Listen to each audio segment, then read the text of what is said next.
Welcome to another video. My name is Tom Nash. I used to be a senior financial analyst for quite a while, over a decade. I quit that, became a YouTuber, believe it or not. You guys took me from 3,000 to 83,000 in just 2 months. And I think the reason is because I give you good advice.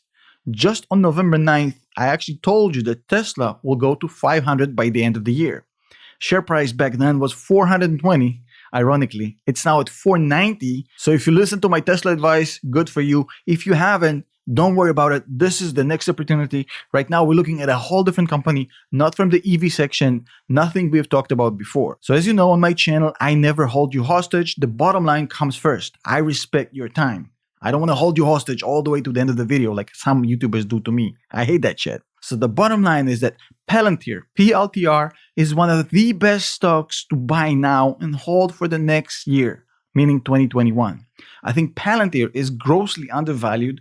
I think it has a huge cap, and I think it's misunderstood. And in this video, I'll explain why I think that's the case. So if you just wanted the bottom line, go get Palantir. Again, it's not an advice, it's just my opinion, allegedly, blah, blah, blah. Do your own research. This is for just entertainment, but I think Palantir is going to hit it big. If you want to stick around for the analysis, let's get to it. And before we get started, I want to bust the myth that a lot of these YouTube stock tips channels will be mad about. Investing in stocks usually loses you money. What did you just say, Tom? Yes, investing in stocks usually loses you money. So let me give you a stat. Over the past 10 years, the stock market has gone up considerably. However, 85% of people who traded in the stock market lost money. Only 15% of people who actually trade make money. Most of us lose. That's just the way it is. If you just want to invest your money in the stock market with little to minimum risk, just get an ETF of an index fund. That's just the truth that all of these channels don't tell you. They want to get you pumped up about all the stocks and stuff and excitement and drama. But hey, if you just put your money in an S&P ETF, for example, if you did it last year, today you already made 9% year to year. That's a great return. If somebody gave me 9% of my money, it's a good investment. So if you just end this to actually save money and get a good, nice, low risk return, get an ETF, whether it's S&P 500 or Dow Jones or whatever. Get something solid, simple, and relaxed. If you want to do the stock thing, you have to understand that you may lose all of your money or a huge chunk of it. These channels don't want you to think about it. They want you just to see the upside. That's why they only share their success. They lost a lot of money. I lost a lot of money. Everybody who trades in stocks loses money. It's a real possibility. So don't fall into the hype and the FOMO. Now, if you're ready to take the risk, if you're ready to take the plunge, if you know that this isn't your last money, you can afford to lose it like in a casino. Let's get started. So what is Palantir or PLTR? It actually has the coolest name ever. For a good reason. It's actually taken from Lord of the Rings, the actual book by Tolkien, and it was the name of the 7 seeing stones. These magical stones allowed you to see things in reality that most people can't, and even are hidden sometimes. So that's a cool name, and it actually is indicative of what the company is trying to achieve. This is a data analytics company. They take a huge amount of data and they analyze it to help you make better decisions for the future. Predictions, trends, analytics. They have a lot of interesting customers. Not a lot of them, but a lot of interesting ones. In fact, they have only 132 customers. That's it. Every single one of them is a blue chip client. Airlines, governmental agencies, financial companies, healthcare, every single client they got makes a lot of money and pays them a lot of money to help them make better decisions. In fact, what they do can be easily explained by a Star Trek reference. If you ever watched Star Trek Discovery, I know a lot of people didn't, but I actually was a big fan of it. In Star Trek Discovery, they had a system called Control. Now, Control was supposed to assist the Starfleet to make better decisions. It was an AI system. Now, eventually, that system in Star Trek Discovery actually went out of control and tried to kill everybody. But Palantir actually has a very interesting story, and I think they're grossly overvalued. Now, Palantir has a lot of interesting investors, high-profile investors, including ARK, which is always a good sign. Their share price in the past 2 months went from $9 all the way to $18, which is a huge spike, giving them over $30 billion in market cap, which makes them a very interesting player in the stock market. Now, one of the most important misconceptions about Palantir we need to clarify here because it's quite important for their valuation is what this company is and what it isn't. Now, it is not a social media company. It is not a data mining company. In fact, it has zero ability or desire to broker data. It means it's not Facebook or Google. It will never take somebody's personal data and sell it to a third party. It's not in their business model. It's not what they want to do. In fact, they're not capable of doing it because what this company does and what it is a company that builds prediction models. They use huge amount of data to create patterns and identify trends. Personalized data is meaningless to them. It means nothing and it's completely useless. In fact, they specifically say they don't even mix data between clients because what they do is that they actually build custom tailored solution for each and every one of their clients. And intermixing of data is meaningless and pointless. So it's not that they're being nice, it's just not what they are. They're not a big data, social media, or even a SaaS company. Yes, unlike what we've been told, they're not a service as a software company at all. They're something completely different. If you want to compare them to anything that exists in the world right now, you should probably compare them to a large military contractor. They get an assignment, they get a budget, and they find the best solution with boots on the ground because they put a lot of employees embedded in every single customer to actually make the system work.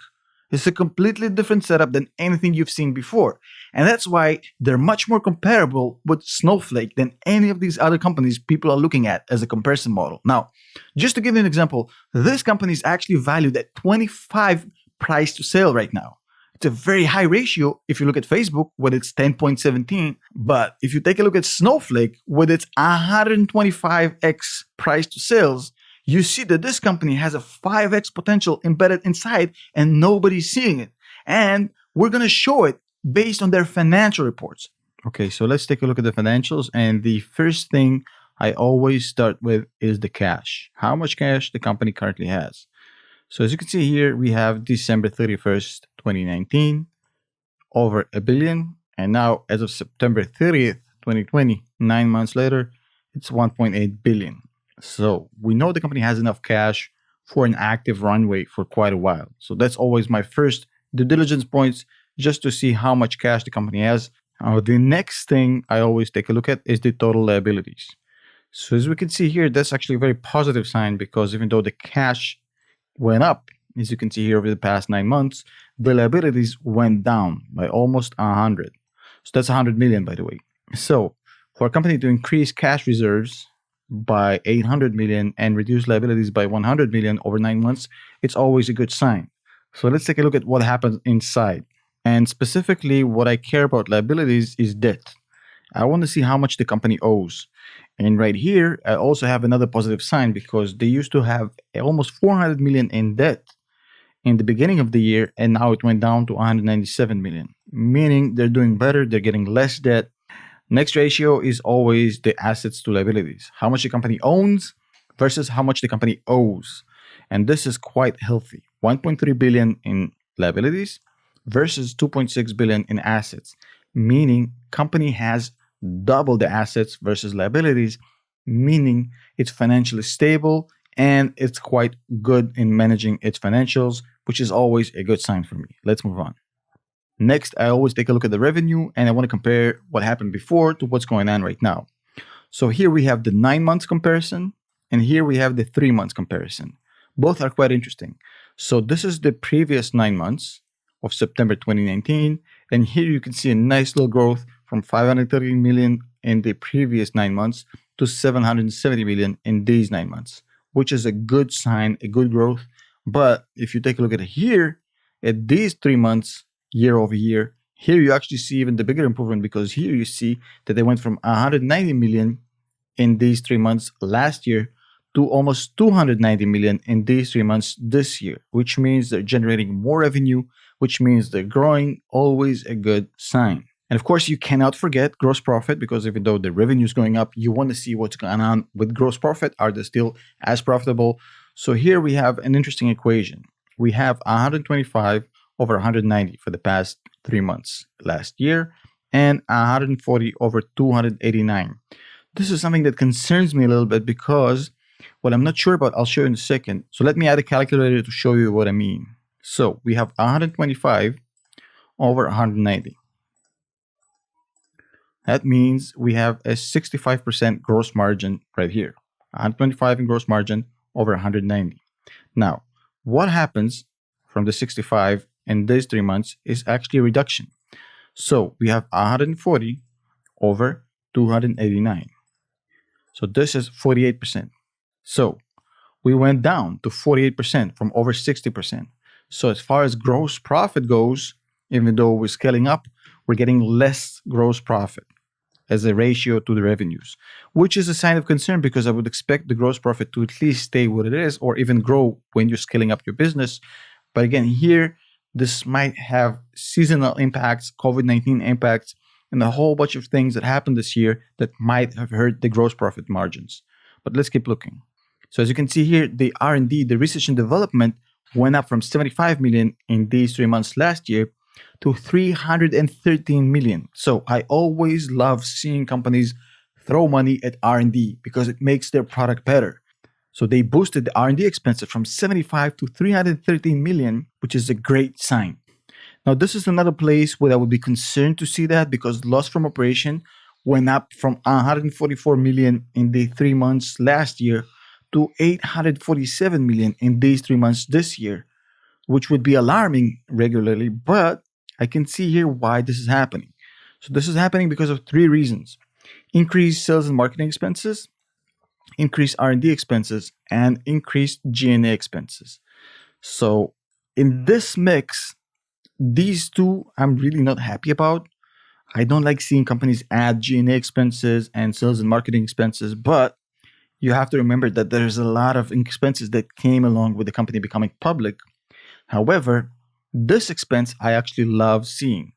So I love seeing company go from 75 million to 313 million in research and development expenses. So the way I understand it, that loss from operation growth, which is usually alarming, here it's not a huge deal because some of it is attributed to them going public and a lot of it is attributed to them investing much more money into R&D, which is a great sign. And this is always something I'd like to see with US companies, especially with public US companies. They actually pay taxes. Even in 2019, they pay taxes, but in 2020 so far, they have 9.1 million of taxes, which is probably more than what Amazon paid for years. So kudos for them for actually not avoiding tax. So scrolling down, I always take a look at debt. I want to see what the company owes. So they have an old credit facility, which they keep renewing. And as far as I can understand at this point, it's almost at 200 million at this point. And it's not a huge deal for a company with 1.8 billion in cash and cash equivalents. So they don't have a lot of leverage. It's always a good sign. And next, I always take a look at litigation and legal proceedings for these type of companies, huge multi-billion-dollar companies. This is specifically a $30 billion company. 2 lawsuits are not a huge deal. Basically, the company here says that they believe that these are without merit. This has to be signed off by a legal counsel. They can't just say that. An actual general counsel and the external lawyers had to sign off and say, hey, based on the circumstances and their arguments, we believe we have a better case. They can't just say that. So this also means quite a lot because I expected to see much more litigation. Only 2 lawsuits, not a huge deal. And again, kudos for this company for actually paying income tax. I know of a lot bigger companies, they don't do that. They actually pay income tax. It's not a huge amount, but they pay it. They don't try to evade it. And I mean, that's the new culture of these companies. And that's a huge bonus in my book. And this is just another example of the clientele. Airbus, which is pretty much one of the 2 companies that fly most of us, or at least did before the pandemic, just expanded their agreement and they're gathering data from 9,000 aircraft around the world. All of these clients that this company has is this caliber. It's governments, it's huge companies. It's a very interesting company. And look at this. They don't have a huge list of clientele. 132 customers, that's it. But every single one of these is a blue chip customer with a lot of money. Let's read this paragraph because it will explain a lot about how good this company really is and can be. We have built lasting and significant customer relationships with some of the world's leading government institutions and companies. Our average revenue per customer, which is really interesting, in the 9 months ended September 30th, 2020 was 5.8 million. This is insane, which grew 38% from 4.2 million per customer in the 9 months ended on September 30th, 2019. So their average per customer is 5.8 million in revenue, which is a 38% growth just from last year. Our top 20 customers based on our revenue in the 9 months ended September 30th, 2020 generated 471 million in revenue. That's just 20 customers, or 61% of our total revenue in that period. From those top 20 customers, we generated an average revenue per customer of 23.6 million during the 9 months ended this year, which is 36% growth from the same 9 months last year. This paragraph alone should convince you that this is a very good company. Let's read this paragraph as well because it's quite important. We expanded into the commercial sector in recent years. In the 3 months ended September 30th, 2020, 44% of our revenue came from commercial customers and 56% came from government agencies. Now that's really important because it shows you that this isn't a company that just serves governments or governmental agencies. As you just saw earlier, Airbus is their client. So they're showing you that their mix is about half and half. It's very healthy, it's very diversified, and for risk management purposes, it's a smart decision. And as you can see here, they're also diversified geographically because they're not a US company alone. In the 3 months ended September 30th, 2020, 54% of our revenue came from customers in the US and 46% from the rest of the world. Also a good mix. And as you can see here, the company is racking up government contracts. So these 9 months, their government contracts are valued at 1.3 billion. That's up 14% from last year. So they're getting bigger even with governments. So based on just these financials, here's why I think Palantir is the next big stock. They're very conservative in the way they present and analyze their models. The financials are pristine, they're financially sound, plenty of cash, and check this out. The clientele list is phenomenal. And they're expanding out of the US, they're expanding out of governmental agencies, they're getting better, they're putting a lot of money into R&D, and beyond that, they're completely immune to COVID-19 or seasonal effects because the work they do would be important regardless of what's happening with the pandemic or any other global crises. Because what they do is required whatever shitstorm hits this planet. So that is why I think Palantir is the next big stock to buy and hold for the rest of this year and next year. As always, a huge thanks for our channel members, our patrons, everybody who's been buying the merch. Thank you so much. I'm humbled by your support. You guys are the best community on YouTube, hands down. We'll see you guys in the next video.